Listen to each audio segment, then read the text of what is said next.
안녕하세요. 노무사계의 러블리, 노블리 이관수 노무사입니다.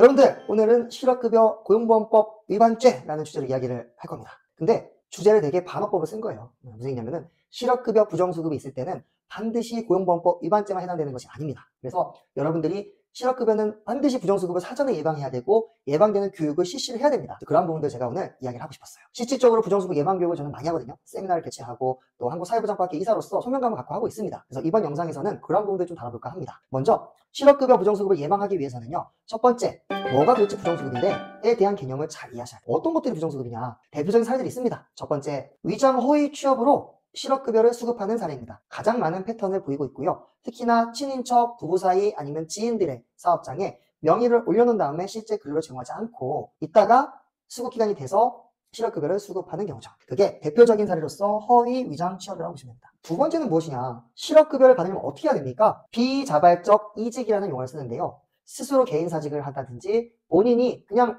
나와버리면 안 돼요. 해고가 된다든지 권고사직이 된다든지 합의 해지가 된다든지 등등의 내 스스로가 아닌 비자발적으로 회사의 이유에 의해서 나가는 경우, 혹은 자진해서 나가더라도요, 직장 내 괴롭힘, 직장 내 성희롱이 성립됐을 경우, 혹은 질병에 의해서 도저히 내가 일하기 힘든 경우라든지 장거리 거리로 인해서 내가 근로가 어려운 경우, 특별한 예외적인 사항을 제외하고는요, 비자발적 이직인 경우에만 실업급여를 받으셔야 됩니다. 근데 어떻게 합니까? 내가 결혼을 앞두고 있어요. 도저히 일을 할 상황이 못 돼요. 지방으로 가야 돼, 남편 따라서요. 그러면서 사업주한테 사실 자진사직이잖아, 그냥 두는 거잖아. 근데 어떻게 얘기합니까? 그동안 일한 게 아까워서, 그동안에 사대보험 낸 게 아까워서 실업급여 받게 좀 코드를 바꿔주세요. 나 스스로 나가는데, 그만두고 싶어 나가는데 그냥 공고사직 바꿔주면 안 돼요? 사업주들은 또 정이 많아요. 그래, 뭐 그동안 고생됐으니까 내가 실업급여 받게 해줄게. 혹은 그래, 그럼 너 실업급여 얼마 받아? 정말 악한 분들은요, 한 1,000만 원 받아? 그럼 퇴직금 좀 몇백 까고서 좀 하자. 그래서 저기서 쇼부를 보는 거죠. 쇼부는 정식용은 아닌데 협의를 보는 거죠. 협의를 보고, 네. 그리고서 실업급여 수급을 할 경우에는 뭐 어떻게 됩니까? 이직사유가 어떻게 돼요? 이직사유를 허위로 기재한 거예요.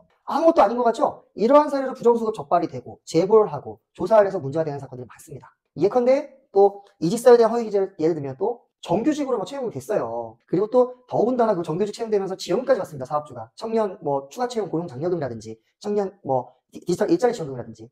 그랬을 때는요, 계약직이 아니라 정규직으로 채용됐을 때만 수급요건이 되거든요. 근데 정규직으로 채용시켜놓고 이제 나갈 때에서 이제 실업급여를 받고 싶잖아, 근로자가. 그랬을 때 사업주는 그때 정규직 받던 거 생각도 못하고 까먹고 있다가 계약서를 계약 만료 해가지고 계약 기간이 있는 걸로 씁니다. 그리고 계약 만료로 실업급여 수급을 해버리죠. 실업급여 수급 요건은 되는데요, 계약 만료 통보서, 계약 기간이 있는 근로계약서는 뭡니까? 이직사유 허위, 그리고 제출한 서류가 뭐예요? 사실과 다르잖아요. 그게 바로 부정수급입니다. 마지막으로는요, 실업급여 수급 중 근로제공, 이 1번하고 4번이 제일 많은 유형인 것 같아요. 부정수급의 사례를 보면요, 내가 실업급여 수급을 하고 있잖아요. 그러면 당연히 그 실업급여라는 게 뭡니까? 실직자, 실직 상태에 있는 자에 대해서 정부에서 고용 안정을 위해서, 그리고 최저의 그런 생계를 보장하기 위해서 사대보험을 받은 재원 중에서 실업급여 지원을 마련해서 지원해 주는 거거든요. 그러면 내가 일을 하면 안 되지. 일용직이든 하루를 일하든 뭐 한 달을 일하든 정규직으로 들어가든 담당자에게 신고를 해야 됩니다.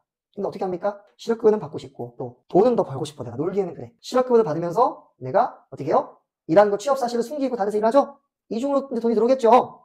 달콤한 유혹입니다. 그게 실업급여가 굉장히 작진 않지 않습니까? 그렇게 이중으로 받게 되다가 나중에 재보, 적정성 조사 등으로 적발이 되면 이제 부정수급이 되는 거예요. 이와 같은 실업급여에 대한 부정수급 사례들을 여러분들이 인지를 하시고 이런 것들에 있어서 언제든지 문제가 될 수 있다는 걸 인식을 좀 하셔야 됩니다. 그리고 아마도 이 영상을 시청하는 여러분들은 아쉽지만 이런 것들이 부정수급이네? 예방교육을 받으려고 영상을 시청하지 않으실 것 같아요. 제가 실업급여 부정수급 사례에 대한 컨텐츠를 찍었는데요. 조회수가 벌써 한 4,000명 가까이 될 것 같습니다. 근데 그걸 통해서 알 수 있는 점은요, 지금 이 영상을 보신 여러분들은 아마도 검색 조회해서 들어왔을 것 같은데요, 실업급여 부정수급 지금 조사가 이미 진행이 된다든지 실업급여 부정수급에 있어서 적정성에 대해서 서류를 내라고 했다든지 사업장에 담당 수사관이 찾아와서 조사를 한다든지 긴박한 문제가 있었을 것 같습니다. 아마도 그럴 때는요, 결국에는 고용보험법에 대해서 위반, 행정적인 처분은 추징금 5배, 형사적인 거는 공모가 아닐 때는 3,000만 원 이하 벌금 3년 징역, 공모일 때는 5,000만 원 이하 5년 징역. 복습합시다. 우리 실업급여 관련된 영상 제가 자세히 찍은 게 있습니다. 하단에 같이 타서 들어오시면, 아직 그 영상 시청하지 않았다면 다시 타고 가세요. 그러한 형사처벌을 받게 되고요,